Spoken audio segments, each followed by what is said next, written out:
John Wheat and Jack Jackson are one heck of a team. Jack has another work already done on a person who, and it should appear within a year or two from a major university press. That's all I can say right now, but it's a biography of a very little known borderlands Texan by the name of Pedro Elias Bean, or Peter Ellis Bean, who was the Mexican commandant in East Texas in the years just before the revolution. Very important figure, and Jack's biography is certainly going to do justice to him. John Wheat has a secret project underway that he has forbidden me to say anything about, but I'm very excited about it. He also has, along with Frank de la Teja, an article in the forthcoming, the April quarterly of the Texas State Historical Association, the Southwestern Historical Quarterly, on a frontier. It's a translated document on the frontier forces of New Spain in northern New Spain, including this place, in 1804.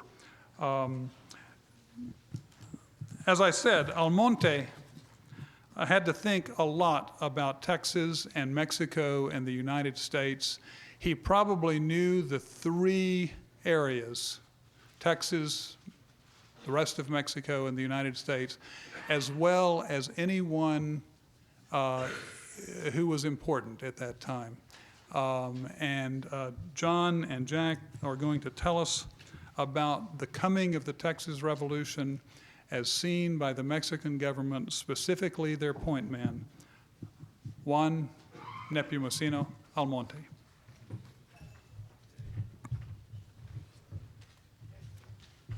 That's mine. Thank you very much, Jim. First off, I want to complain. No, this is a little correction. I noticed that in your information packets that everyone has, you're asked to participate in an exercise of trying to recognize all the figures in the famous Huddle painting of the surrender of Santa Anna on the battlefield at San Jacinto. And there's a key on the back. There are numbers above each figure, and there's a key on the back. You're supposed to try to fill in the appropriate number opposite the name. Well, I looked on the back and searched in vain for our man Almonte. Instead, he appears as Belmonte. So I would just like to make that correction before we get underway. So we're not talking about Juan Nepomuceno Belmonte today, but Almonte. Thank you very much. Okay.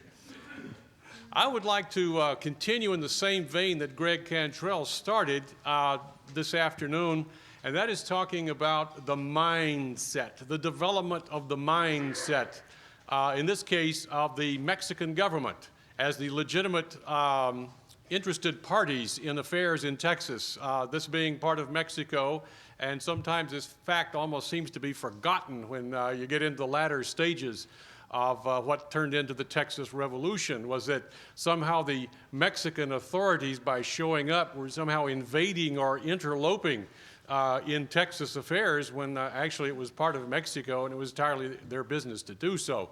But anyway, I would like to first start by telling a little biographical background.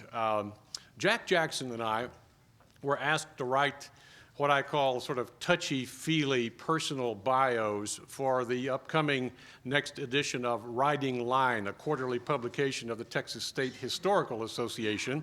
And they like to feature in each issue some personal biographical material from their writers that have books published by the association. We have a book published by the association, so Jack and I contributed our little pieces about how we came to write about this era of Texas history and about Almonte in particular and how we got into this. Now, I was the translator on the book, and so I talk about why I'm the translator for this particular book. And I go all the way back to my interest in Mexico. Actually, my father, being a historian of Mexico, Raymond Wheat, he was a student of Carlos Castañeda, by the way, at the University of Texas. And he wrote his dissertation on the era of reform, Benito Juarez era in 1857. He took the family to Mexico City when I was just 12 years old. and I recount how I walked the streets of Mexico City and tread those ancient cobblestones where Moctezuma and Cortez had trod. You see how touchy-feely this got for the publication. And then I add as an aside, I learned later from my mother doing an oral history one Thanksgiving that I was conceived in Mexico City. And not only that, I think I know the hotel. So I have this very personal connection with Mexico since early on. And this is what's led me into my interest in Spanish. My father was a Spanish teacher, and Mexican history, and by extension, Latin American history. And all of this has led me down this rocky, nefarious path that it's called being a translator of historical works, and has led me into 2 collaborations with Jack Jackson. Okay, that said, I think I found it fascinating, therefore, to get into the mindset, to understand this character, Juan Nepomuceno Almonte, as he comes to grips with the situation in Texas and is sent by the Mexican government to come assess the situation and make a report to the government on the situation and what we should do about it to conserve Texas. And that operative phrase throughout this whole episode, these 2 years that we'll be looking at, to preserve the integrity of our national territory. That phrase crops up in just about every other letter he writes.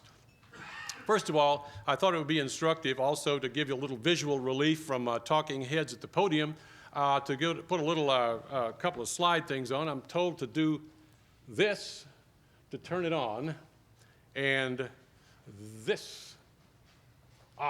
It works. Okay. This is Juan Nepomuceno Almonte as a young man in his 20s, probably in the 1820s. Let me just give you a brief biographical background on the road to San Jacinto, we might call it. Almonte was born in 1803. Of course, ironically, that is the year of the Louisiana Purchase, which brings the expanding United States to the very doorstep of then Spanish Texas. He's not only the son of one of Mexico's greatest national heroes, Jose Maria Morelos, he's also the illegitimate son of Jose Maria Morelos, who of course was a Spanish priest. His mother was an Indian, and therefore he is, as you can see fairly well here, a mestizo Mexican. And therefore in his diplomatic representations, he was a mestizo representative of a largely mestizo nation of Mexico. And I think this plays an important role in his attitudes and his dealings with Anglo-Americans later in his life, with rather virulent racism and other attitudes that he found as they looked at him. This slide, you can still see, he has a pretty impressive afro for the day. I'm going to push ahead to the next slide and hold this next one for a while, because this is the later Almonte. It's the same guy, believe it or not. Different hairdo, but in the official uniform of the Mexican military service, probably taken, this is a photograph now, taken rather late in his life, sometime before the French intervention. Here's something else I have to point out. Almonte, of course, was vilified by the proponents of Texas independence and the revolution here. And he's also vilified by Mexican historians today for his role later in his life in the French intervention, supporting the monarchists and the Maximilian imperial rule of Mexico during the time of our own Civil War, and therefore an enemy of Benito Juarez, one of the greatest beloved heroes in Mexico. So he's looked down upon by Mexican historians and called a traitor since back in the 1860s, and looked down upon and called a vile spy and traitor by Texans here. So he's not a really popular guy. He's sort of an interesting character to take on. Anyway, Almonte, as the son of Morelos, was actively involved from childhood in the events of Mexico's independence. He actually went out on the battlefield as a boy with his father and would help with other boys to help pick up spent Spanish cannonballs and recover them and use them to be fired back at the Spanish enemy. He was later, while still as just a stripling, I should say, was given the rank of general, and the Congress approved it because his father was Morelos, of course.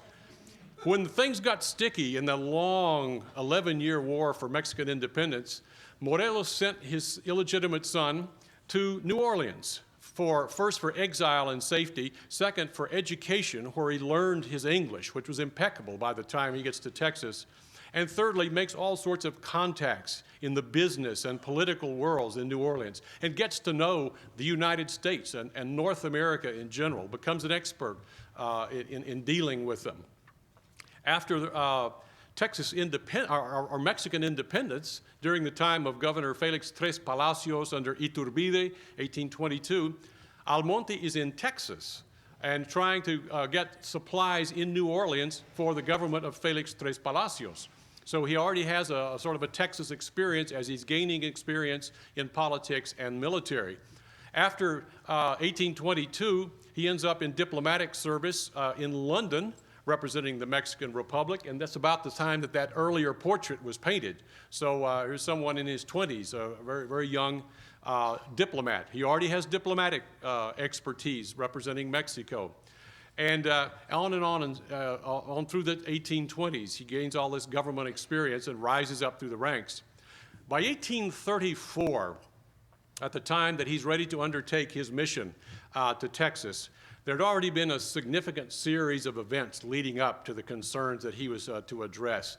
In 1828, Jim Crisp has already mentioned the inspection visit by General Mier y Terán, who spent a good part of a year up here with Berlandier and all these other guys, ostensibly to delineate the actual boundary between Louisiana and Mexican Texas, but also to assess the situation, take observations, assess the situation, and give a report to the Mexican government on the situation there.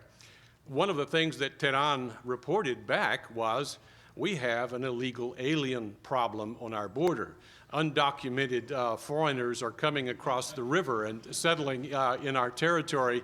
You know, of course, they were Anglos and not the kind that we hear about these days. But there was and of course, many of them were on the lam from the law or had other problems that they brought in with them. But he was already outlining this great problem happening in the northeastern part of Texas in 1828. And this immediately led to his recommendation. He was largely responsible for the passing of the law of April 6, 1830, to which reference has already been made, to stop the introduction of slaves and to stop the introduction of North American colonists. And has already also been pointed out, this law was effectively ignored and gotten around, such that it was eventually repealed by the time that Almonte was heading up to Texas. It was inoperative. So that was part of the legacy of Mier y Terán that he inherited just 6 years later. In 1832, of course, Santa Anna has assumed the presidency and assumed dictatorial powers and become a heavy centralist and has set about to suppress all sorts of regional opposition around Mexico, not just in Texas, but all over the place. But in Texas, of course, we've already had armed conflicts in places such as Velasco and Anahuac. Of course, the Mexicans would say Anahuac because that's an ancient Aztec name for the Valley of Mexico. But anyway, I won't fight that battle. Also, and then by 1833, we have this increased agitation for separate statehood of Texas to be unleashed from its union with Coahuila. And in Mexico, again, talking about mindset and attitude, in Mexico, this agitation for separate statehood is tantamount to one stage on the road to dissolution and separation from Mexico, independence from Mexico. That's the way the Mexicans saw the agitation for statehood. They said it was far too premature, you didn't have sufficient population, and not only that, the situation is such that we think this is going to lead to an eventual taking away of Mexico. So they were staunchly opposed to the statehood issue. And of course, Austin's agitation and representation of that got him in hot water and eventually caused him to be arrested and imprisoned in Mexico. And that's where he is in solitary confinement in Mexico when Almonte is getting ready to undertake his mission. So that's one of the issues that Almonte has to deal with coming to Texas, is the imprisonment of Stephen F. Austin and attitudes of the colonists toward that imprisonment. One of the other great problems that he was facing, of course, and this map, I think, will be highly instructive. That is the famous David H. Burr map of 1833. So this is right on the eve of his undertaking his mission. This map was cited specifically by Almonte as Jack Jackson refers to it as the smoking gun evidence that look how much Texas has been given over to the hands of foreign impresarios and land speculators. Every inch of land, at least that where settlement is in the name of some foreign landholder, except maybe Martín de León. This was, to him, a tremendous problem that Mexico had gotten itself into. They had given away, we've already heard the details of it, large parcels of land for free to anybody that would come in and settle it and work it. Of course, the mindset was, why did the Mexicans do this? Well, they wanted population. They wanted an economy, a functioning economy. And the Anglo settlers supposedly offered this. But a lot of the settlement patterns were now getting out of hand. People were coming in without documentation.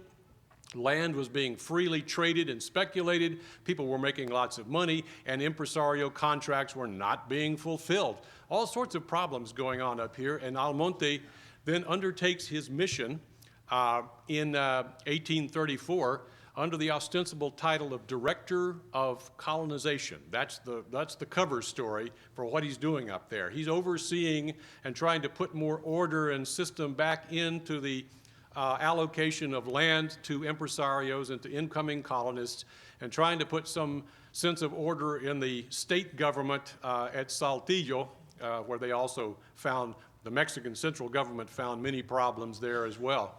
There was a great deal of conflict between the central government in Mexico and the government in Saltillo, in Coahuila. And so there was that was part of the problem, is the way the government in Mexico saw it. I want to show you one other thing just very quickly. This is just an oddity, a historical oddity. General Almonte's cigars. He never had a mustache like that, but the name stuck. In other words, this is not an unknown, obscure historical figure. This name stuck in the mind of 19th and even early 20th century America. This, for example, if you can see at the bottom, the Haley and Lang Company, Sioux City, Iowa, Fort Dodge, Iowa, Sioux Falls, South Dakota. I did a little searching on the internet to find out about this company, and it was a company involved in the distribution of agricultural products, and I'm assuming cigars as well, in that region in an industrial guide from about 1909. So this guy, of course, with that sort of fanciful portrait of him, still lives on in cigar box lore. And there's even a town near Ottawa in Canada called Almont, with an E on the end of it, and that was actually named for Almonte as well.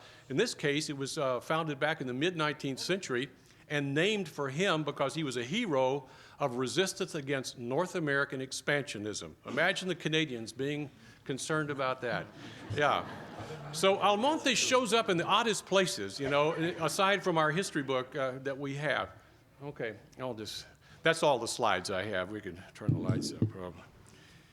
He comes to Texas and undertakes a tour of about 9 months duration, starting in February of 1834 and on to October of 1834 before he finally gets back to Mexico City. He's compiling information. He's writing some 50 letters to the Secretary of Foreign Relations and other officials, all the while he's traveling through Texas. His original plan was to come to sail from Veracruz, obviously to Galveston, and start his tour of Texas.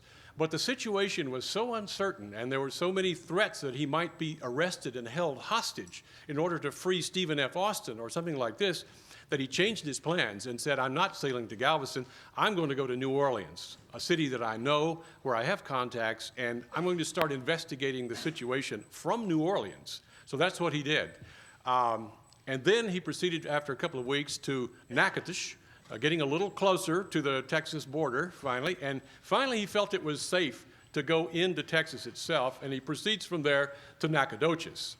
After Nacogdoches, where he stays for a good while, He gets to all of the major communities around Texas, San Felipe and Goliad, or La Bahia, and Bejar, of course. So he gets around. He talks to all of the people there. He talks to Mexican officials. He talks to, of course, all of the Anglo leaders, and gets along quite well with many of them, and writes home, as a matter of fact, that the imprisonment of Stephen F. Austin has really not caused as much a stir as was feared in Mexico. And indeed, some of the citizens there seem to have found that Austin's actions were censorable, and therefore they weren't disturbed by his arrest at all and thought he might have deserved it. So he's sending these oddly comforting messages back from Texas as he begins his trip in the spring of 1834. It's interesting that he said, let Austin sit in jail for a while. There's not an immediate problem. Later, he perceives that it would be helpful to Mexico and to garner favor with the colonists if Austin were released, which he eventually was, on bail by the end of the year. And Almonte, according to people who were involved in helping secure Austin's release, was instrumental in recommending that Austin be released on bail in Mexico City, and because he felt at that point it would not be compromising Mexico, and it would be helpful to the situation. Almonte was authorized to essentially promise anything, to stall for time, anything that was legitimately within the power of the central government to offer or to promise to the colonists, and so he did. And so when things got sticky later on, he was roundly criticized as having been duplicitous and just speaking through one side of his mouth and that sort of thing. But he was literally there to assess the situation and to calm the situation, because one of the first things he finds out is that there are no soldiers up here. There is no respect for civil authority. And we've already heard that it was already a mindset, a predisposition not to respect authority figures. Well, there was already a tenuous enough administration there to begin with, and then when the authority is disrespected and they have enough numbers to make it stick, there was an intolerable situation. Almonte kept running into this and sending home complaints to the Mexican government about it. Said, there will be no respect here until we have some means of enforcing our authority. I'm sort of anticipating the report that he writes, and I think I'll proceed right now to examine the secret report, which is the sort of the centerpiece of the book that Jack and I have just done, because in it he sums up all of his experiences as well as his attitudes about what he was finding in Texas at this time. And first of all, he was looking at the situation of agitators and troublemakers. He was trying to identify who they were, where they were, how many they were, what kind of resources they had available to them, and what were the best means of defending against them should they ever decide to act overtly and openly in open rebellion, which of course they eventually did. He also looked at fiscal measures that were needed. We've already seen that there was armed conflict when there was an attempt to establish custom houses and things like this to collect customs in Texas from people who were accustomed not to paying these taxes and these fees. They'd become used to being treated so generously that when they finally did try to decide to establish fees, they were highly resistant to it. But also he surveyed the natural resources and the population and all of these other factors that would go into establishing a coherent, rational Mexican policy toward Texas. I should back up and say that the reason all of this had gotten so out of hand was that all during this period, the 1830s, particularly after 1832, Mexico was embroiled in internal conflict in the interior states, and they really could not pay that much attention to Texas. This was the problem. After 1832, with these conflicts at Anahuac and Fort Velasco, there were hardly any troops left in Texas, about 100, they said, at the garrison in Bejar. and nothing else anywhere. Nacogdoches, nothing. No troops in the area of the border with the United States, the expanding United States. No troops there. Said, how can we expect to be respected? How can we enforce the laws that we have on our own books? How can we enforce any of the features of a competent and coherent administration if we have no means of enforcing it? So this is the one big overriding view that he was expressing in this report. To summarize the suggestions in the report, he was saying, first of all, we need just a few troops, cavalry and infantry, just to get up here, to establish a presence somewhere. But ultimately, he was saying we need about 3,000 troops. This is the part of the secret report that was never made public. There was a statistical part of it that was actually published in Mexico, and a lot of people have looked at that, and in fact, some historians, since many decades back, thought that was the secret report, the statistical report that was an extract from it. That is not. The part that was held back from the public are these strategic considerations. And these strategic considerations, first of all, 3,000 troops, he suggested, be sent to Texas. Behar, Goliad, down on the coast to enforce customs law, to stop smuggling, the importing of slaves from Cuba. We mentioned Fanon was one of the people involved in that. And a presence along the northern borders, the northeastern borders of the United States, with the United States, because the United States was already de facto encroaching across the borders and establishing taxation and trial in courts and things in what they claimed to be Mexican territory, coming in from Arkansas territory, and it just sort of bleeding in slowly with a U.S. Presence there. So he said the only way to inspire respect for Mexican sovereignty here is to have troops in the area, but we have none. So all of these, also the migration of Indians. This was another sore point with the United States, with the Jackson administration. Not only did Almonte, and by extension the Mexican government, feel that the Jackson administration was promoting all sorts of conniving attempts to acquire Texas from Mexico. That was the underlying understanding of the Mexican government. But they were also forcing all of the so-called 5 civilized tribes from the southeastern United States into Indian territory and forcing them into Mexican territory. Indeed, there were many of these tribes established around Nacogdoches wanting land and wanting to settle in Texas. Remember Almonte's own background. He had a sympathy, an inherent sympathy with persons of color or persons of mixed color, or however you want to describe it at the time.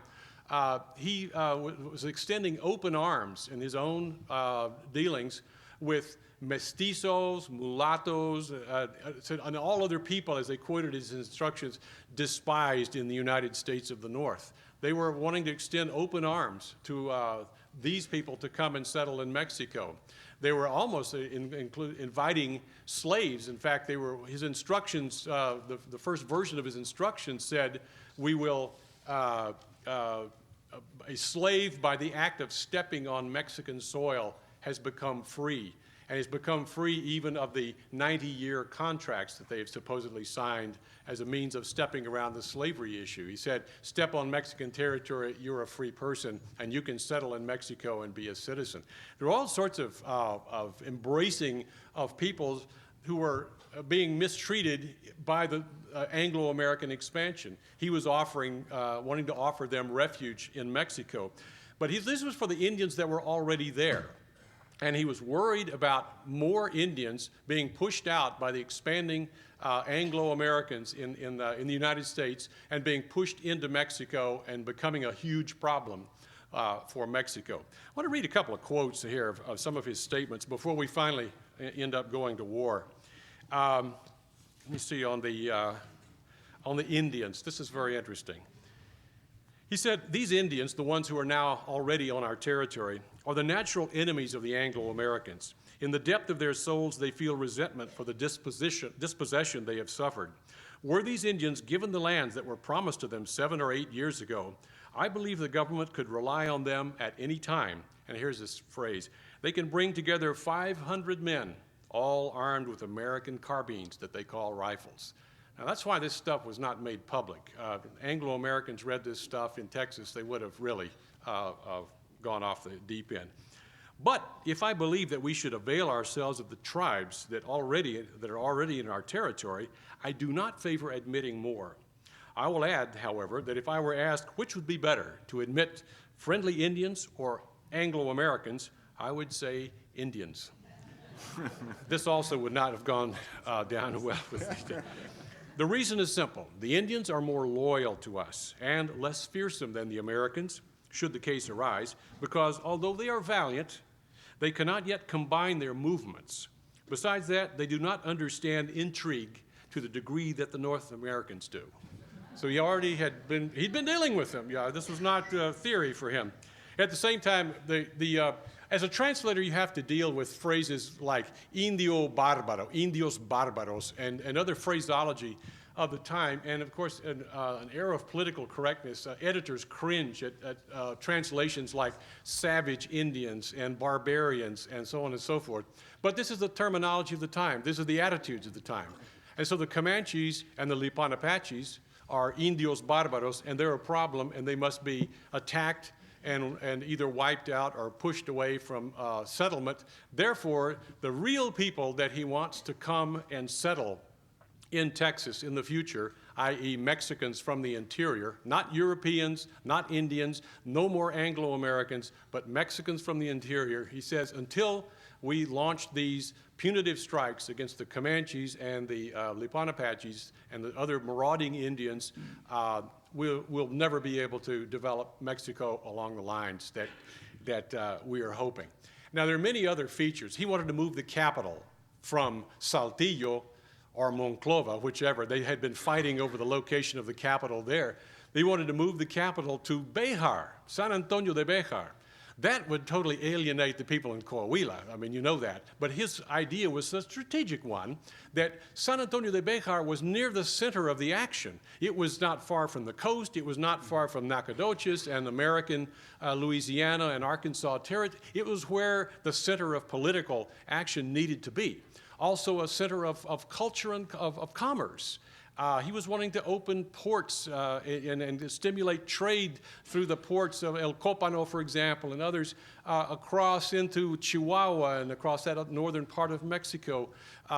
These were all wonderful ideas and all sorts of visions of what Texas could be if we managed to suppress the troublemakers and put troops in here to protect our interests and inspire respect for our institutions.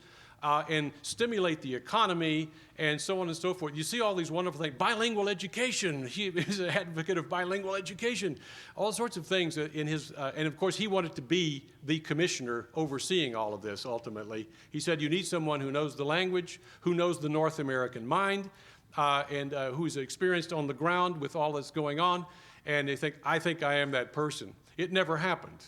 By the end of his commission, at the end of 1834, he submits his secret report.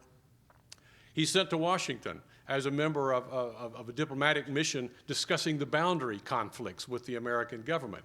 And all the time that he's in Washington, the situation is deteriorating on the ground in Texas, such that by 1835, October of 1835, and here comes the title of our talk finally, he writes this letter from New York City, October 1835. I guess we've already had Goliad has already undertaken. So the armed conflict is underway.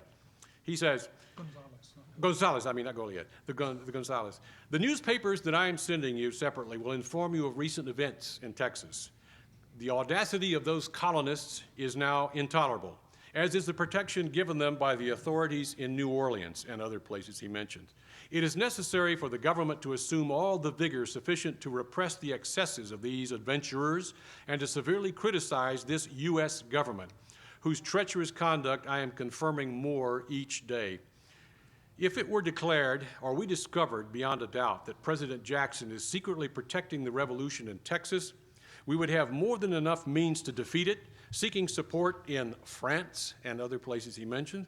And here's the phrase that really would have caused an impact, and causing the uprising of the 2 million slaves and the 300 or 400,000 Indians whose land they have taken. What we would need is money, and I'm sure that for this war we would find it soon. Far from believing that we should avoid this encounter with the United States, I say we should seek it. On the sea we fear nothing because we have nothing to lose. On land we are equal if not superior. We just need activity, and I believe that we will have enough to salvage our honor and preserve our status as an independent nation to which we have risen by our own efforts. So you can see him as he's writing these lines. He's snapped. He's broken. All of his optimism that he's been reflecting in his letters and finally in his secret report about what could be done in Texas is now down the tubes, and things have gotten beyond the focus of his secret report and his plan for Texas. Things are beginning to take this downslide. And so he's now casting off his diplomatic garb, he's strapping on his saber and getting ready to come to Texas with a conquering army under Santa Anna. And here's where things get really very, very interesting, because Almonte was the person involved in the planning of this campaign who had the most immediate and detailed knowledge and familiarity with Texas on the ground from having been there for 9 months recently, traveling everywhere. Although the documentation of his own immediate input into plans is not there, and it's not in our book, it's obvious that he was a close personal advisor and confidant to Santa Anna in the preparation of this campaign. We might use as an object of discussion here later, we might talk about his role in the specifics of the no quarter policy. Was this just Santa Anna, or how much of this was this Almonte? Because he agreed with the basic definition that the leaders of the insurrection in Texas should be classified as pirates. Pirates are not combatants in the formal military sense. They are not representatives of a recognized government. Therefore, they do not have the status of combatants and prisoners of war, and therefore they should be treated like other pirates would be treated. That was the essence of the no quarter policy and the rationale for the no quarter policy. Almonte's role in formulating that policy is an interesting question, which it's hard to document.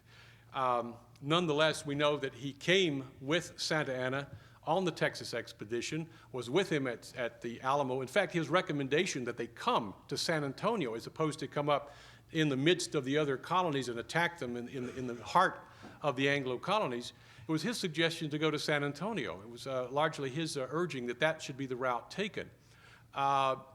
He was at the Alamo. Unfortunately, he has nothing to say in specific about how did Davy die, but he did have a journal. And he kept a journal from the trip up from Mexico all the way through the Alamo and then eastward toward San Jacinto. And the entries become more and more terse and shorter, and finally he's just making scribbled notes in the last few days, and then there's no entry for several days before the battle here at San Jacinto.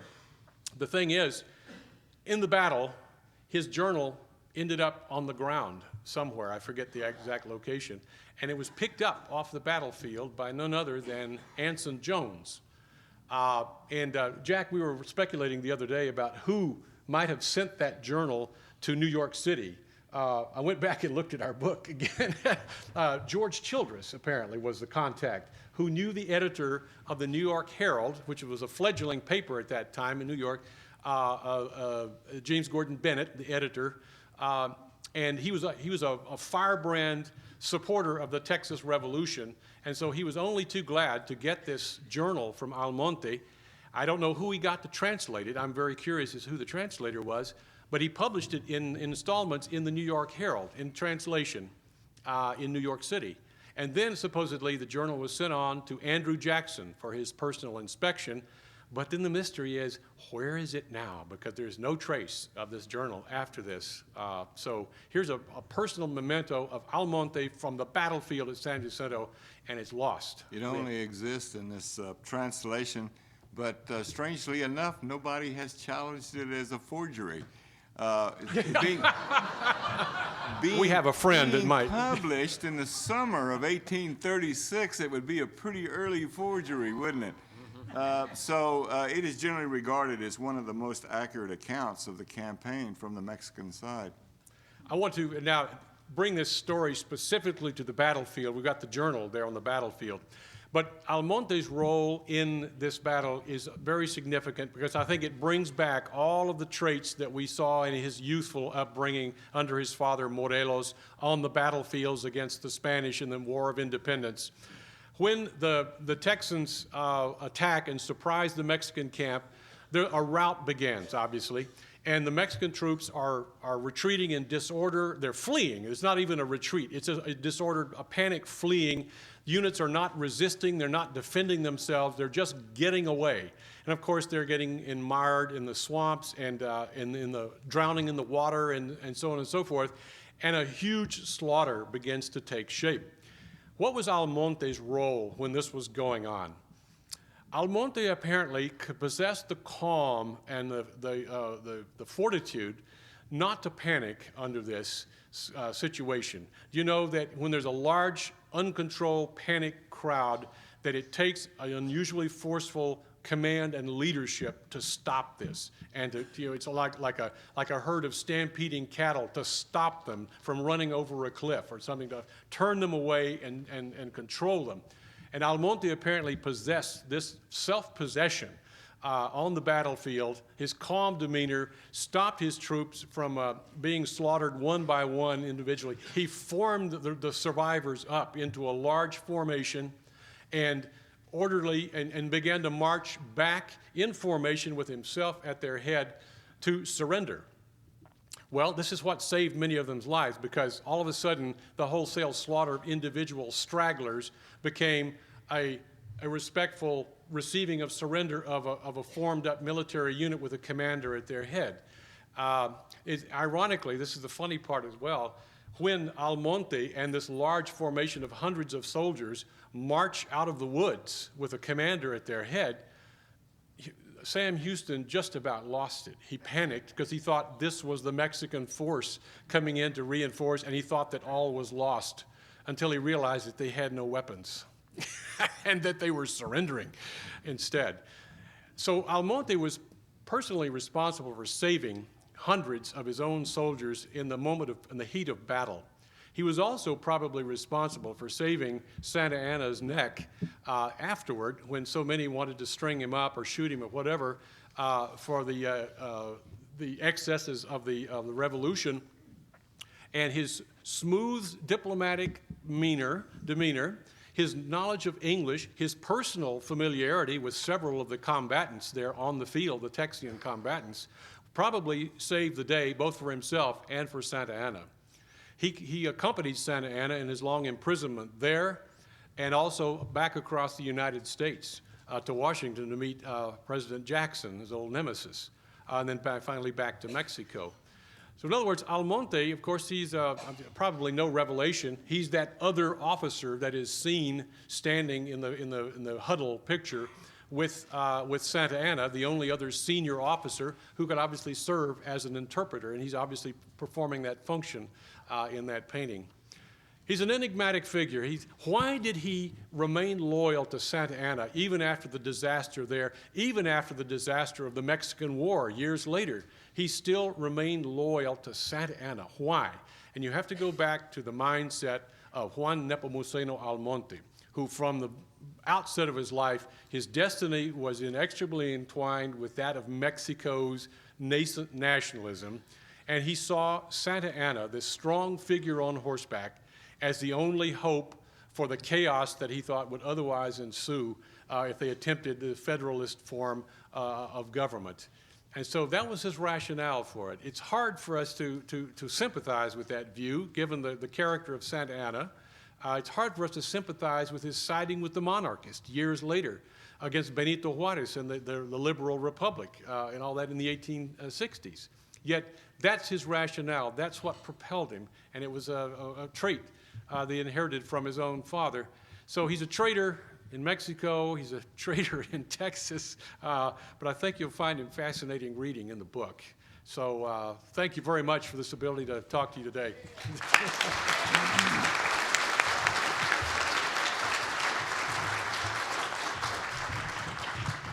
As we move towards our question and answer session, let me remind you that our microphone is placed in the center of the room. And as you formulate your questions and begin to work your way towards the microphone, let me do my best to intimidate you by reminding you of who you're asking questions to up here. Greg Cantrell, whom I've accused of not being able to hold a job, has taught at Sam Houston State and Hardin-Simmons University and University of North Texas, and now holds the Irma and Ralph Lowe Chair in Texas History at Texas Christian University in Fort Worth, which is a roughly equivalent, as I've told him, to being guru of Texas history. Andres Tijerina has taught at a number of universities also, UT Austin, UT San Antonio, Kingsville, Texas A&M, and is now professor of history at Austin Community College. The job that John Wheat has held since 1978 is official archives translator at University of Texas Center for American History, formerly of another name, which is no longer mentioned. And Jack Jackson is one hell of a cartoonist. I've heard a few people say that some people slip into a cartoon or comic strip version of Texas history. You know, they're comic books and they're comic books. And one of the best biographies of Juan Seguin that exists is Los Tejanos, the comic strip version of that life by Jack Jackson. And a number of other of his books have been mentioned during this time. I know when Andreas makes fun of this comic book history of Texas history, he's talking about the old history movies. He's talking about Texas history movies. Yeah, the little booklet that was used in the public school system back in when, 1928? Ooh, our ethnic humor, idea of ethnic humor was quite dramatically different back in those days. But I, strangely enough, was inspired by that.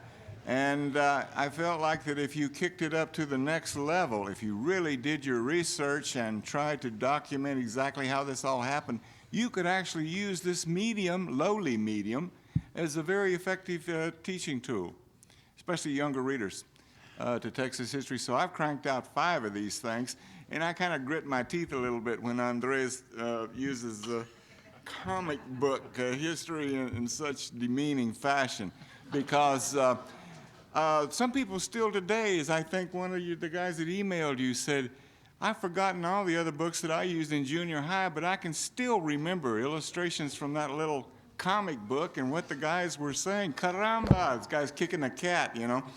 So I'm quite proud of the illustrated work that I've done. Larry McMurtry said that a whole two generations of students in Texas were stopped dead in their tracks by Texas history movies. It got their attention. And when you're dealing with students in junior high schools, just getting their attention is a major accomplishment. Well, a year ago at the Houston Club, we had a very contentious and lively audience who rose up, if not in arms, at least in a dither, and asked us a number of questions. And I don't see anyone having made their way to the microphone yet. So if you assume that there would be a long line, here we go. There are some folks now. Yes, sir. Please begin. Let's not forget about some of the other soldiers that were in the Alamo Garrison that fought at San Jacinto. There was Joel Robinson, who left the Alamo the evening of March the 5th, a teenager, as a courier. He was the last courier out of the Alamo. He joined up eventually with Houston, fought at San Jacinto, was present at the party that captured Santa Ana, and Santa Ana made the last part of his journey back into the Texan camp on the back of Joel Robinson's horse.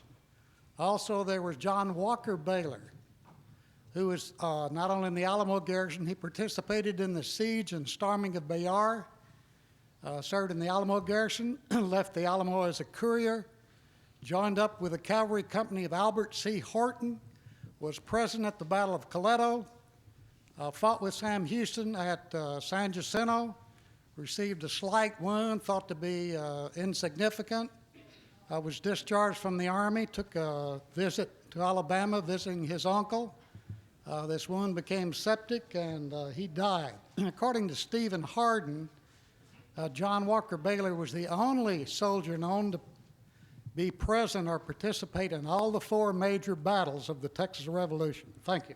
And I don't want to take anything away from Juan Seguin. No, I concede to Steve Harden. Yes, sir. Did I? Yes, you said that. Yes, sir. I have one observation and then a question. I was interested in Almonte's recommendation that Bayard become the capital of Texas, and his reasons for it, central location, near the action and all that. It sounded just like Toyota read his work before they decided that. The next thing I'm going to dodge when I ask, Jack, would you translate San Jacinto into English? Do what? Translate San Jacinto into English. Well, this idea, of course, about moving the government, state government of Coahuila in Texas up to San Antonio, was one way to try to eliminate the squabbles that were going on between Saltillo and Monclova. They were basically, the government was in total disarray at that point. All the liberals were in Monclova, and all the centralists were in Saltillo, and they were going at it and declaring that neither one of them was a legitimate body. And so Almonte had the bright idea, well, if we can just shift it up to Texas, they'll shut up down there about that. In reality, they would have probably joined together to fight the idea of losing the capital because, you know, then as now, you got a capital, you got a lot of money coming in and so on and so forth. But anyway, it was a pretty dramatic suggestion of the day, and poor people in Texas for generations had been trying to get the seat of government moved from places like, you know, Monterey or Saltillo. They surely would have applauded that. But, you know, he's trying to keep an idea, an eye on the Anglo troublemakers. And what better way to do it than to have a commandant, you know, located right there in Texas. If I'm not mistaken, for very different reasons, Governor Augustin Viesca, right as the revolution was beginning, was also suggesting moving the capital, moving the revolutionary capital of Federalist Coahuila Tejas up to Bayer. Yes, About this, a little bit later, and for very different reasons. Yeah, he was fleeing. You're talking What about the St. governor? Hyacinth, though, Jack? I don't know about that one. John? John's the translator. Well, yeah, right, you're just asking about St. Hyacinth, the actual English version of that? I would like to know a little bit about it. We all know San Jacinto, we study it, we've lived with it forever. And St. Hyacinth, I'd like to know a little bit about that. Why? What? It was already a pre-existing name, so I don't know the rationale for naming that particular river. Maybe some of the folks here do. You know, they were, a lot of water hyacinths were growing in the San Jacinto River along Buffalo Bayou. So they got the name from water hyacinth. But why is it called St. Hyacinth? I think there was also a Catholic saint. I think And I think that the actual there are two theories about the origins. One is that the water flower literally, and the other is that the Catholic saint. And I'm not enough of a Catholic being a Baptist to know who Saint Hyacinth was. Polish. A saint of Polish origin. We know more than we did before then. all I will tell you, and I go no further than this, is if you can find a reference book that gives you a list of patron saints and what they are the patron saints of, you ought to look up St. Hyacinth. Catholic Encyclopedia is one. You may also wish to consider on what that saint's day is. Who named the river, and did they go past it at about that time? Sure. Yes, sir. You stated that Almonte's journal was getting terser and shorter statements. Do you have a supposition as to why that is? Why were the were they entries getting shorter becoming and terser? shorter and shorter as they approached San Jacinto? Well, things are going pretty wild and woolly at that point. What happens is once Santa Anna realizes that the rebel government is trying to flee to Galveston Bay, it decides to rush ahead and capture them. If you can capture the rebel government, and Sam Houston's army's already fleeing, he thinks, to Louisiana by way of Nacogdoches with everybody else on the runaway scrape. This was a bold plan. If you could capture the rebel government, basically the revolution is over. And his name would be in headlines back in Mexico City instead of Urrea's, who had been having most of the battlefield victories at this point. So there was an attempt to do that, and unfortunately it just didn't work out. Almonte, once they got to Harrisburg and realized that they had missed them and they had gone on to this tiny settlement of New Washington, which is Colonel James Morgan had a big fancy hotel that Emily West was the custodian for, or the lady in residence kind of managing that for him. She was a housekeeper and cook. Okay, so Almonte is sent ahead with 50 dragoons to try to catch them before they can escape down there. And this is why his notes trail off. I mean, this is real hectic days. He's in the saddle. And so this is kind of why his journal tapers off. But we do have several other people that kept diaries right to the end there. Pedro Delgado kept one.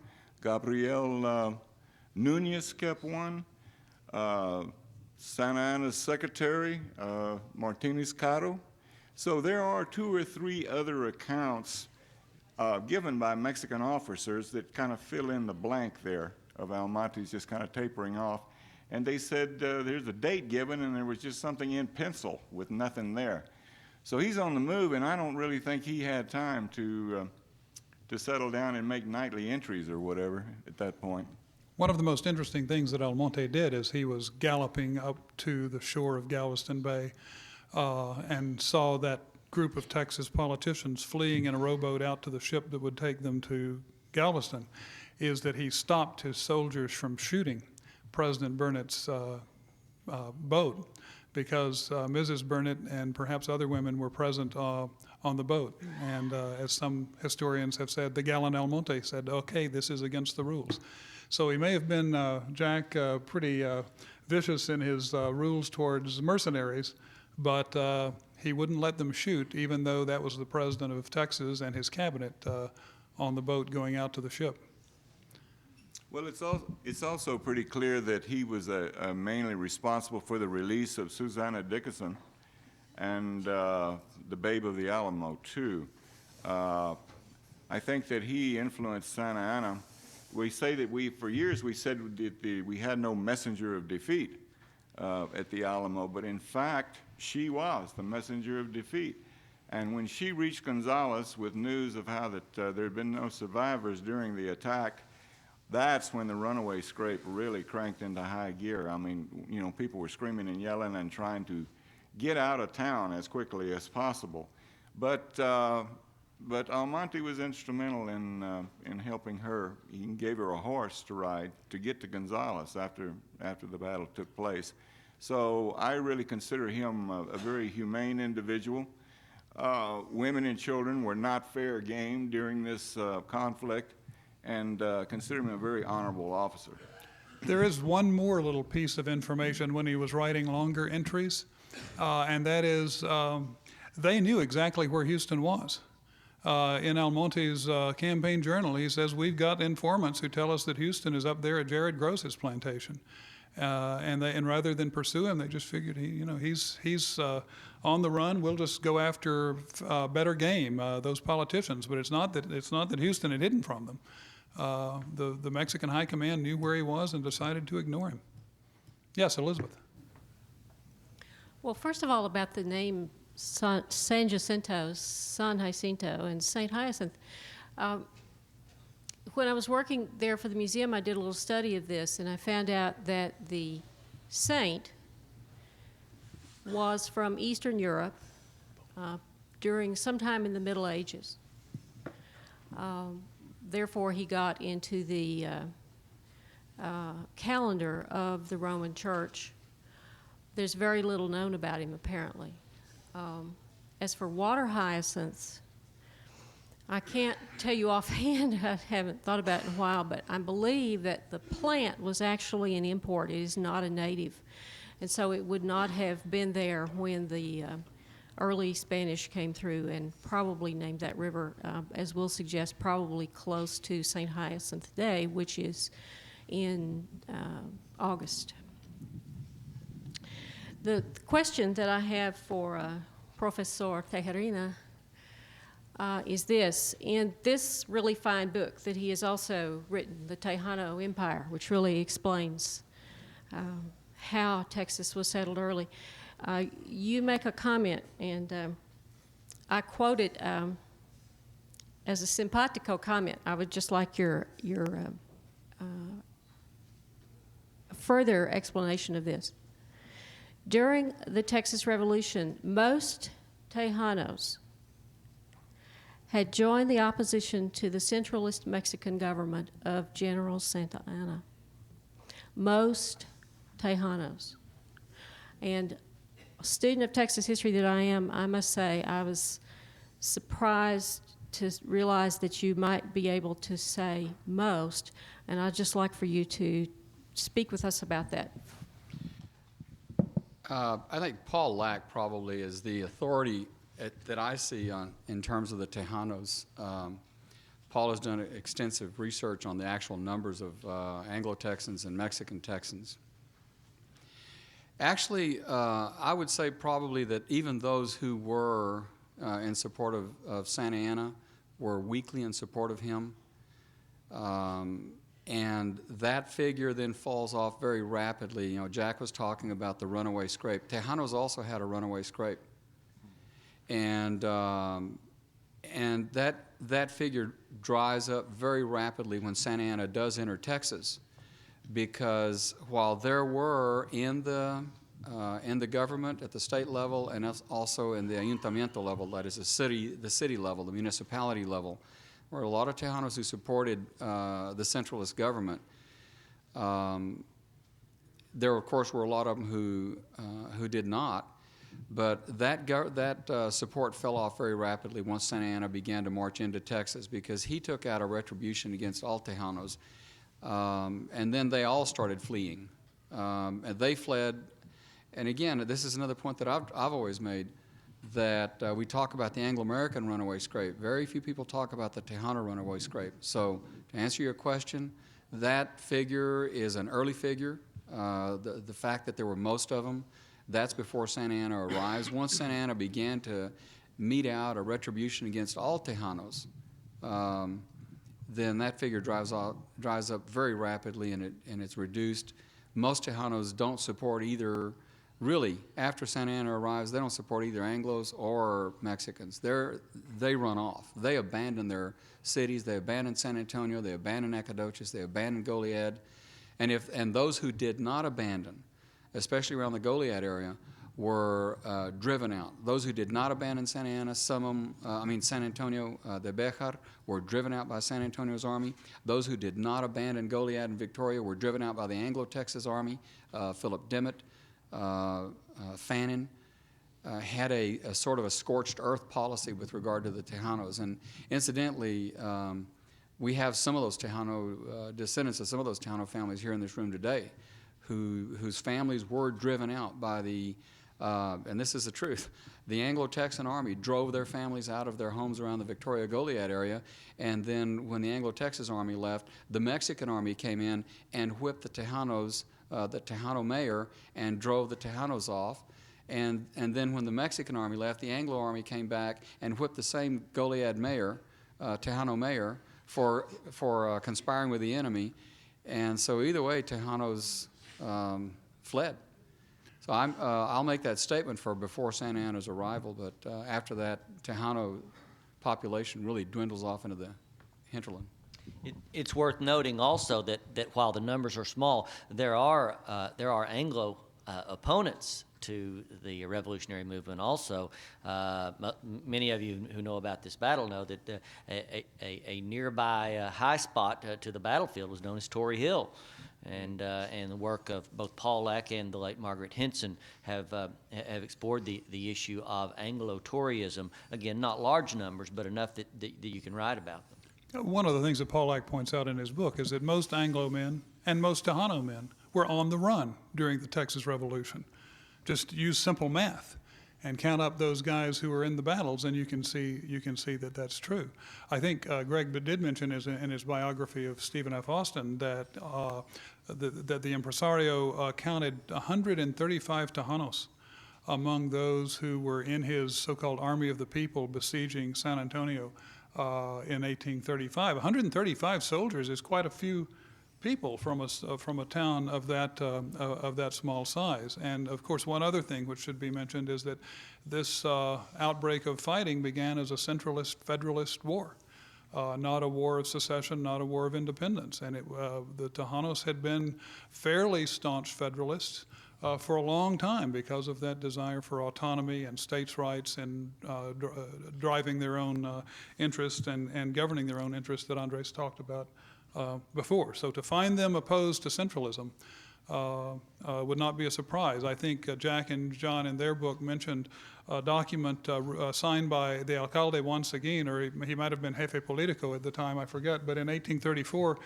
Seguin and I think 46 leading citizens of San Antonio signed a document calling for Texas to organize itself as a government separate from that of Coahuila, which, if you'll recall, is what Stephen F. Austin said that got him thrown into solitary confinement.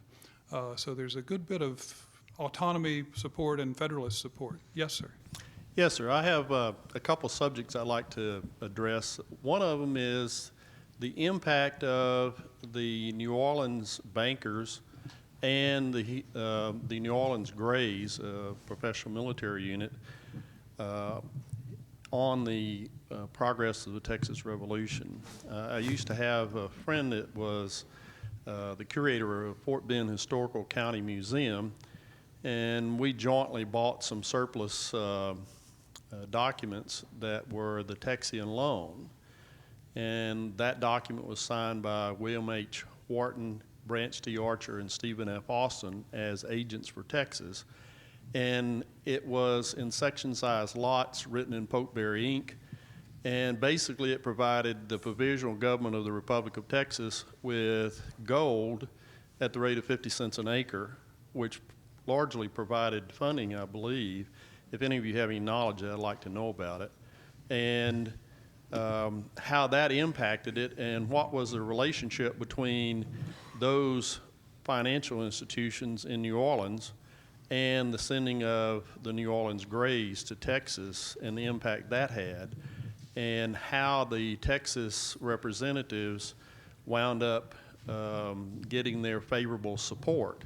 The second thing I was interested in, since I'm past president of the Houston Light Guard Veterans Association, is how the Lynchburg and the Harrisburg guards, after Santa Anna had destroyed both of those communities, and they had fought in the Battle of San Jacinto, some of the survivors came into Houston and ultimately were part of the founding of the Houston Light Guard militia unit, which continues today in the Texas National Guard as an active unit.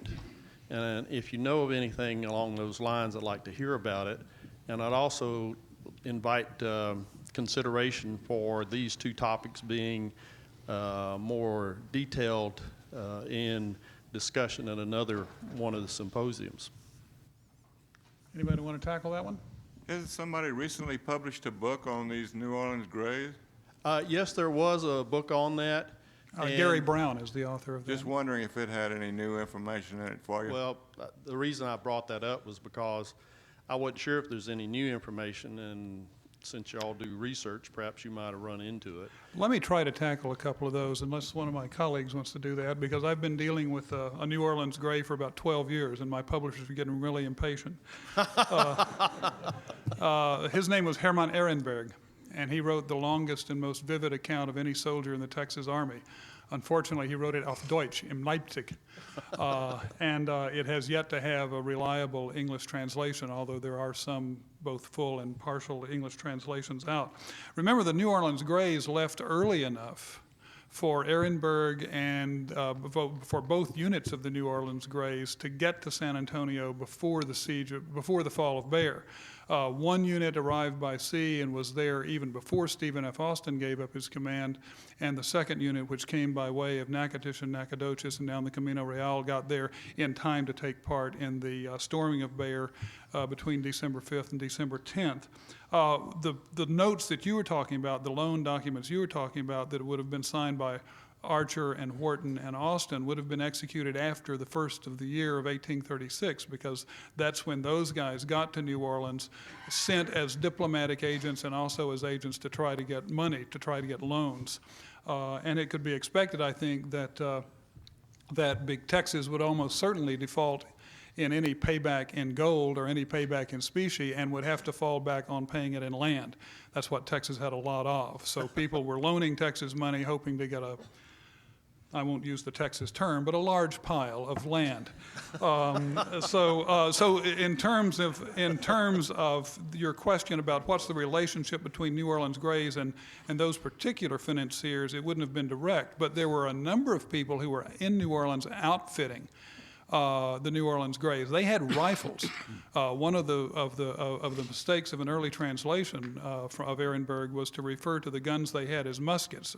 That's not true. Ehrenberg and the New Orleans Greys were outfitted with rifles, and they took very great pride in those rifles and looked with some contempt upon the muskets carried by the majority of the Mexicans. But they went to stores, or what in German is called Magazin. My German plurals are not that great anymore, but they were outfitted in this gray cloth. There's a whole argument about whether they were uniforms or not. I'm not going to touch that. But they were all wearing gray, and they looked kind of alike. A lot of them were on foot, too. You would just assume these guys would ride out on horseback from New Orleans, but I gather they came up the river on steamboat or something. They came up the like river that. on a boat called the Washita. Yeah.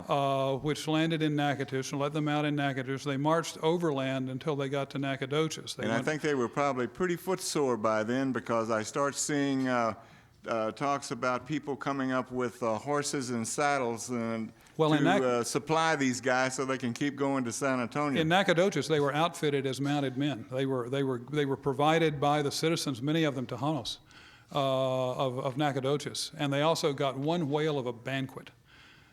In Nacogdoches. And if you go there to that town now, you'll see the historic plaque, and the text of the historic plaque is taken from Ehrenberg's memoir of that huge banquet where they had bear and raccoon and all kinds of other delicacies. I was speculating when I ran across this information that there might have been some relationship between the successful recruiting of professional military forces in Louisiana, specifically New Orleans, to kind of be a guarantee that although the Provisional Government of the Republic of Texas had a lot of land that they actually did not have control over militarily, and that was the collateral they were offering for this gold loan, that it might have been something that was either directly or indirectly, covertly, or maybe even overtly, if there's any record of it, a reason why they were promoting these military forces to come over here to protect their investment. Although it would be a stretch to call the New Orleans Greys professionals, they were extraordinarily effective. And as Gary Brown points out in his book, they probably turned the tide. In 1835, in December of 35. Without the New Orleans Greys, it's somewhat doubtful that too many people would have followed Ben Milam and those other people who went in. The New Orleans Greys were ready to go. They didn't want to go back to their farms. They didn't have any farms. They were all fresh arrivals, and they probably were the critical strategic difference. You also mentioned the Houston Light Guard, and I won't belabor this, but one of the things that I found only a few years ago with regard to Hermann Ehrenberg is that he and a number of other unemployed Houstonians, because he did become a Houstonian in 1838 and lived here for 2 or 3 years, after he returned, after going back and forth between Texas and New Orleans immediately after the war. They organized, including some unemployed actors from the Houston Theater, they organized under the name of the Pitkin Guards. It was a frontier militia unit named after a businessman and politician in Houston by the name of Pitkin. And they were sent out to the frontier near Austin and San Antonio for 3 months in early 1843. 3 months in early 1840. And in fact, Ehrenberg himself just missed getting into the Plum Creek fight later in that year. But when they were eventually dismissed after 3 months, and Hugh McLeod, who was one of the Texan military officials, said that they were utterly worthless. They never lifted a finger, never did a darn thing, but by golly, they were citizen soldiers. And Ehrenberg went back to Germany after he became sick from dysentery during that frontier experience in 1840. He went back to Germany and wrote a book about the Texas Revolution and the Texas Republic, and he wrote it in German specifically for the Europeans because he wanted them to undergo the same kind of democratic transformation into a self-governing people that he had participated in as a volunteer in Texas in 1835 and 36. It's no accident that when Santa Anna sent the letter to Mexico City of his victory at the Alamo, accompanying the letter was the flag of the New Orleans Volunteers. And to him, it was a smoking gun. We've been saying that the United States has not been keeping its citizens out of this rebellion. And look, we took this flag at the Alamo. There it says, New Orleans Volunteers. So that, in a sense, a lot of people in Mexico had been denying that, the United States was supposed to be a neutral country, that any kind of aid was coming, and yet here at this great battle that we all remember at the Alamo, there's their flag. Great. And we've been trying to get it back ever since, and Mexico won't give it back to us. One other thing on your first question, the subject of the financing of the Texas Revolution is one of those subjects that's still really out there waiting for a competent scholarly book-length treatment. To my knowledge, the best source on the subject is still Eugene C. Barker's 1904 article in the Political Science Quarterly, The Finances of the Texas Revolution, for what it's worth. I was particularly impressed with these things that you brought up, and I noticed Ann Becker's book out there that she has on the Houston Light Guard, and I was going through there, and she handed me one of her source materials, which is a list of all the ships that brought people here to Texas. And I noticed the tremendous number of Germans that were listed there, some from Ireland, some from England, some from the United States. And I thought about that as the kind of thing that would be worthy of further development also. I was just absolutely fascinated with the idea that it seems like Almonte winds up in New Orleans, and I think Santa Anna went there, and then later was up in New York after he lost everything in Mexico for a while. Seems everything leads back to New Orleans. Mm-hmm. And I think, it was a logical conclusion that they would use that as evidence that the United States actively engaged in trying to acquire or, make Texas part of the United States. Right, just one last reminder that letter from Almonte, their audacity is now intolerable, is a long declaration of war against the United States for being behind the troubles in Texas and not strictly just against the Texans. You don't mean an official declaration of war, but right.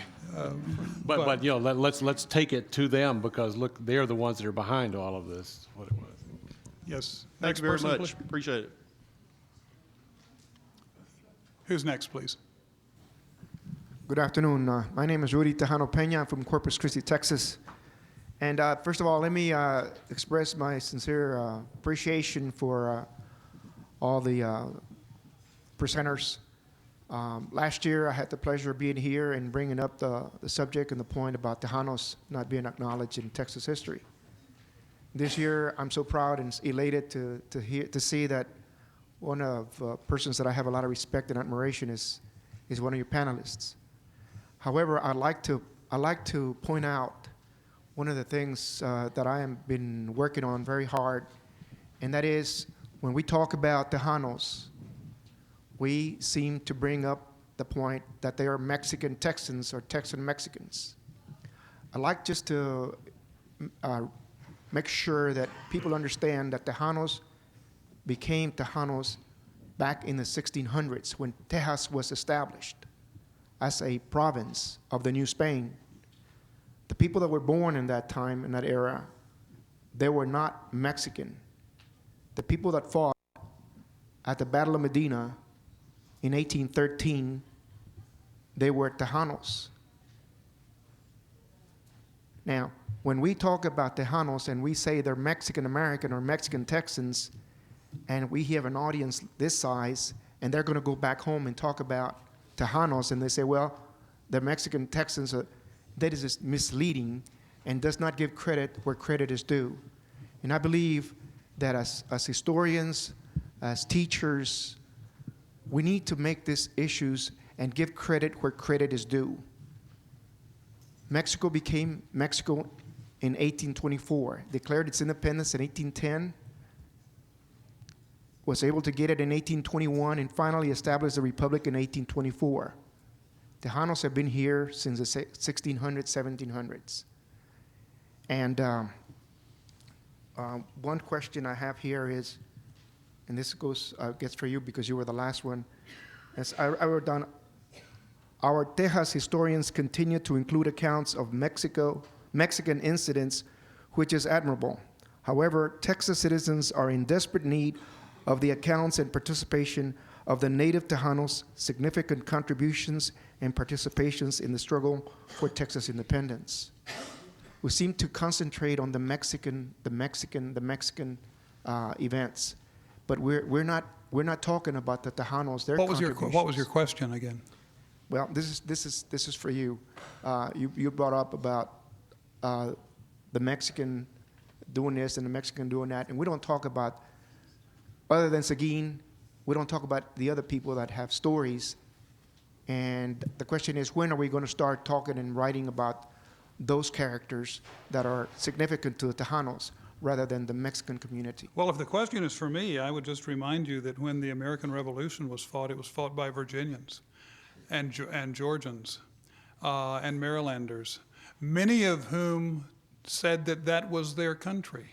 That's what Thomas Jefferson said about Virginia. It did not at the same time prevent him from taking on an American identity. Tejanos were here before there was a country of Mexico. That did not prevent most of them from calling themselves Mexicans. They did. It's in the documents.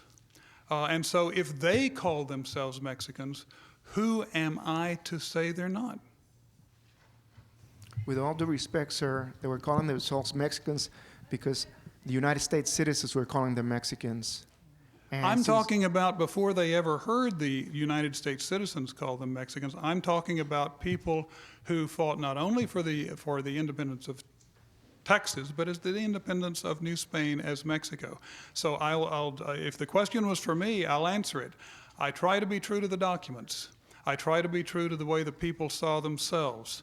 And they referred to themselves as Tejanos and as Mexicanos.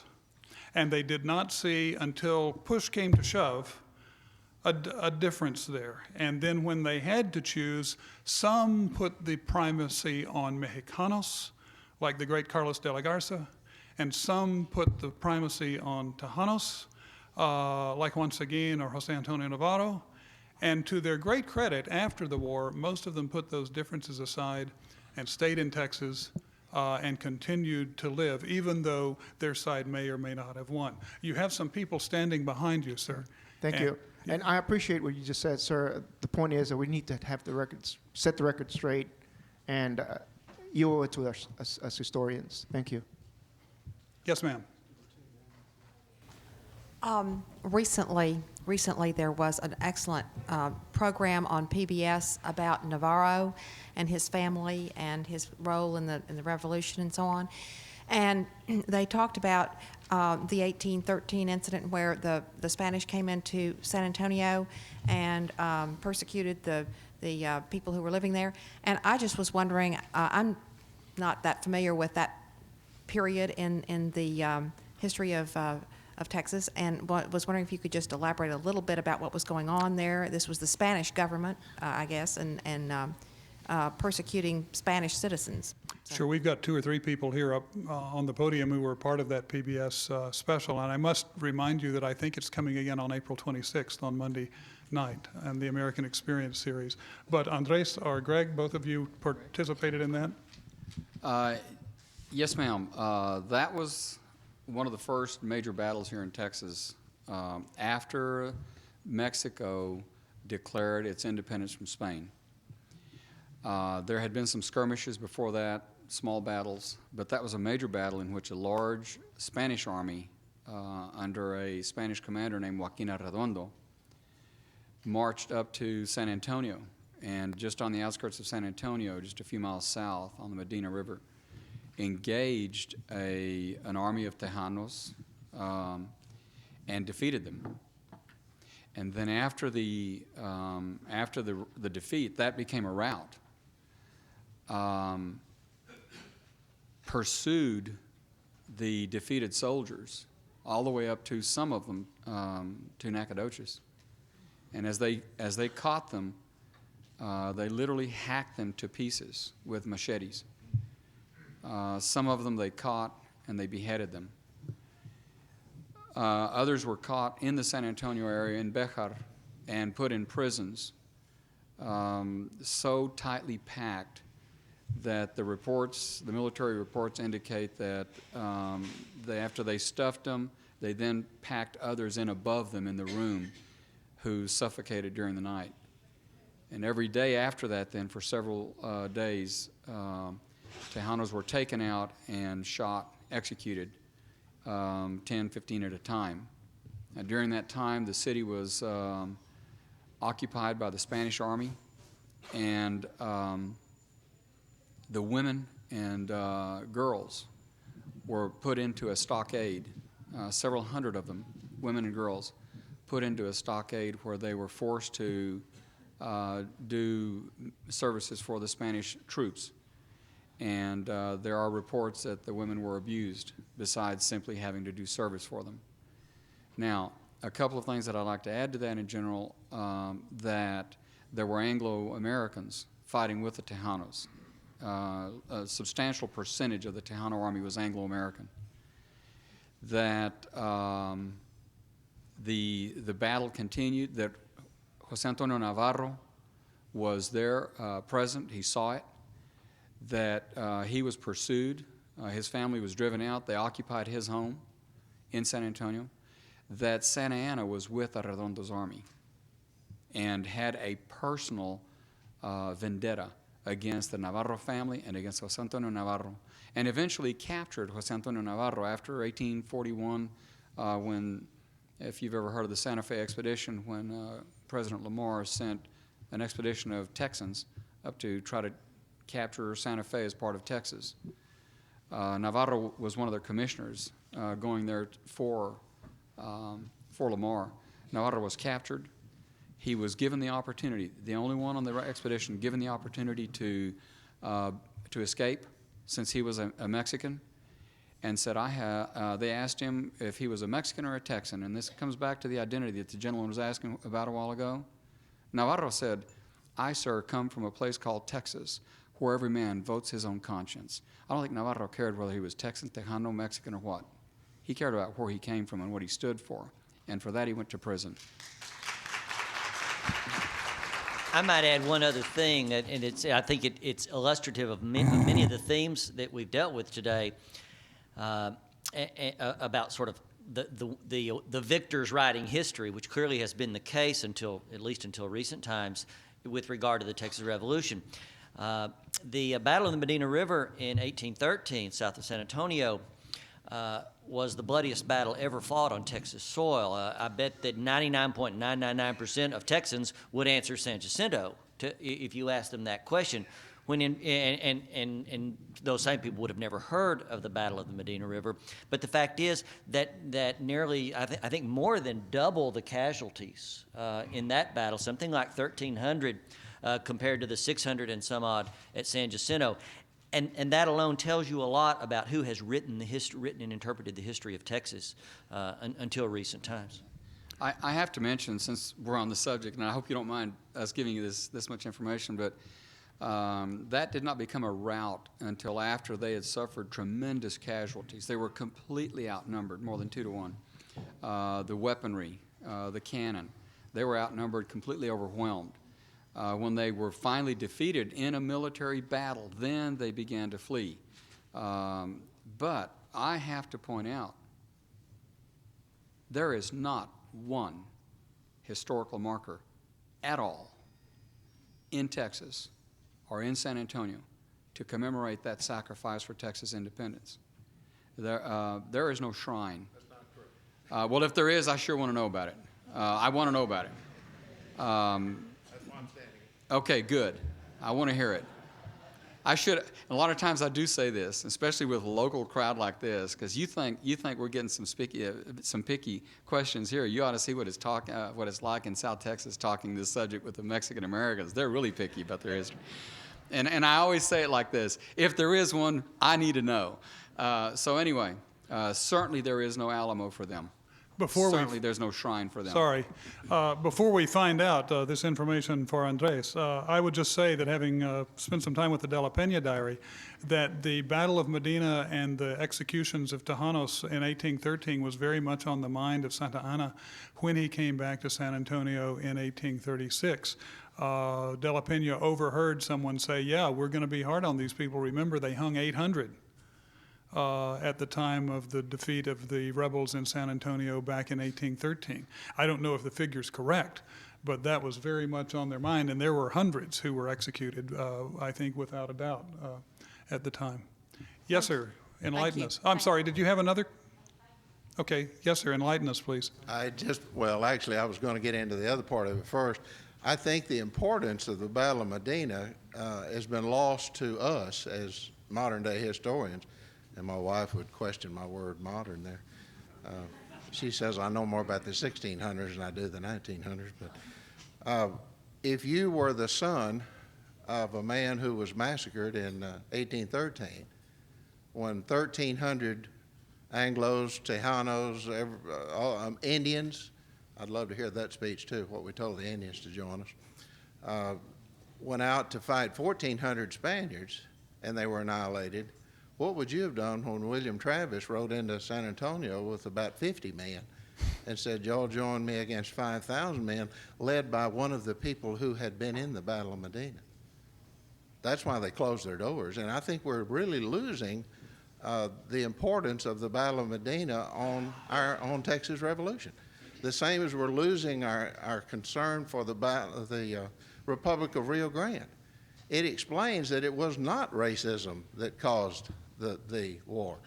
It was pure centralism and when you read the political about, issue of Santa Anna. When you read about those battles, I'm sure that you're coming from where I'm coming from, because that's a feeling I've always had.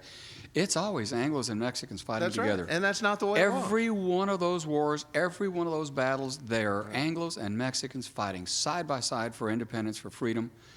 Every one of them. And when an Anglo wants to recruit, he recruits Mexicans. When a Mexican wants to recruit because he wants something, a Tejano, and again, I defer to this gentleman who's real, specific about the term. It doesn't matter if it's Tejano or Anglo, they recruit from both sides. And people, whether they're Anglo or Tejano, join in for the cause of independence. I've always said, in Rudy's there's no one group that has a monopoly on independence. Independence is something Tejanos have fought for, not only in 1836, but in 1888, and on and on and on. And I don't have to remind anybody. I hope I don't have to remind anybody of the combat record that Tejanos have until World War I, World War II, Vietnam, Korea, even Iraq today. Well, I've gotten to know Rudy real well this last year, and I understand his point. It's the same as the Native Americans. We've beat them down so long by calling them by the wrong country's name that we've stopped their input into our history. I'm part American Indian too, and that's a joke. That's an insult to call a Native American an Indian. And Rudy feels the same way about being called a Mexican. Thanks very much. I wanted to tell you though, on the 18th of August last year, 100 of us put a marker at the hill on overlooking where Robert Thornhoff believes the battle took place, which was not on the Medina River, by the way. It's on the Galvin River. And I would invite all of you there this year. I hope to have a similar commemoration every year now. Thank you. I know Bob Tonoff well, and I'm going to call him up and ask him to take me there. Thank you, sir. Thank you. I've just been told that there are hands coming up. Yes? Would you indulge me a question from here? It'll have to be extremely quick. Okay, Mr. Week, you said that Almonte later on supported the plebiscite, the Emperor Maximiliano von Habsburg. What position, if any, did he hold in the empire, and what became of him after the overthrow of the empire? That question very quickly was what happened to Almonte after he supported the French, in essence. And to make it fast, he went to France. Right, he had a diplomat, and he died in exile. And I'll tell you, if you want to really find out how Davy Crockett died, go to France and find Almonte's papers. They found his body now, but they haven't found his papers. So maybe he really answered that question at some time. I know that we said 4 o'clock was the time we were going to end. I'm going to allow the one more questioner who's standing before the microphone because we hadn't announced the end of questions, and then Jeff will bring us to a close. Originally, we thought we only had the room till 4 o'clock, but they've been nicer to us at the University of Houston and given us just a few extra minutes. Let me remind you, so I won't forget later, that as soon as we disband here, and Jeff will be the man to do that, there will be book signings being done out in the lobby. And if you've bought some books or brought some books, and you would like some of these gentlemen to sign them, they will be available to you after we finish here. Yes, sir. My name is Rafael Enriquez, Jr. I'm a native Houstonian who had the privilege of majoring in American Studies at Baylor University. I merely wanted to encourage us not to rule out and exclude literature as an informative, resourceful source of information to shed light. I have in mind two great artists, Bret Art, whose short story, The Devotion of Enriquez, does for fiction what Friedrich Remington did for Western camaraderie around campfires and the like. And last but not least, the great American Willa Cather, whose masterpiece, Song of the Lark, also celebrates friendship with respect to the protagonist embracing the culture of the Hispanic, Tejano, Latino culture. And I can't resist mentioning, I believe the title is Ambrosio de Lentinas, which may be the first novel written in Texas, but is a really interesting fictional version of what's going on in Texas. Let's give a round of applause to our speakers.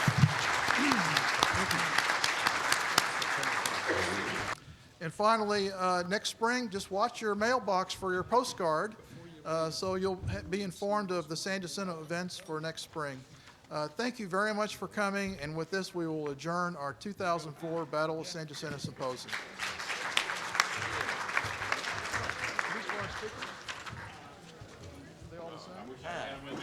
Okay. You just want an autograph on them, or do you want them personalized? Okay.